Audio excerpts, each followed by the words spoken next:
It's wonderful that something as big as the NIV could come out of the idea of just one single man who was just really wanting to share his faith. A lay person named Howard Long, a businessman who was a keen Christian and was anxious to tell his business associates about Christ and to lead them into this relationship he had.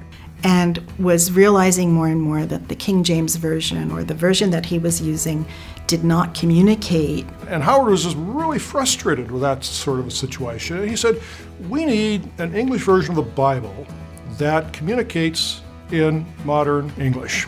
And ultimately, over several years of meetings and kind of planning, there was born a group of scholars who decided to dedicate themselves to the thing we now call the New International Version of the Bible.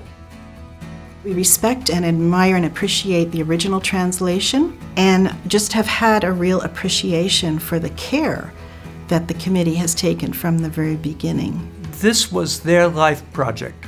They were all very godly men. They were all committed to that God was the author. With the NIV, it was a translation that started with the original text of Scripture, Hebrew, Aramaic, Greek, and translated on the basis of those original languages. There's a continuity there, and there's a heritage there, and a tradition that is valuable. It was rather surprising because they were very conservative, and yet they had this very modern view of translation. And they insisted it had to be in the language of the people.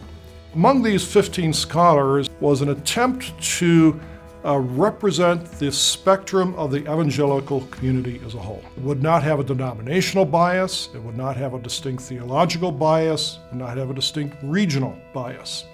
That was built into the DNA of the NIV from the beginning, a Bible for the broader movement. A great serendipity of the NIV and this process is it got people from differing traditions within the church talking to one another and respecting one another.